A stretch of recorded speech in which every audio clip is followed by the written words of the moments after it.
Deleting a character in Character AI is a straightforward process. First, make sure you're logged into your account and navigate to the character list. Click on the specific character you want to delete to open its profile page.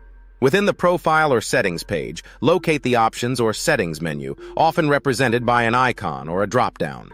Look for the Delete option, usually labeled as Delete Character or something similar, and select it.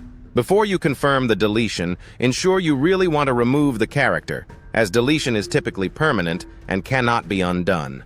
Confirm your choice when prompted, and the character will be removed from your list. If you've created multiple characters and want to clear out several, follow this process individually for each one. Some platforms may also allow batch deletion, so check if that option exists. Be aware that any conversation history associated with the character may also be erased. After deletion, refresh your character list to confirm the bot has been successfully removed.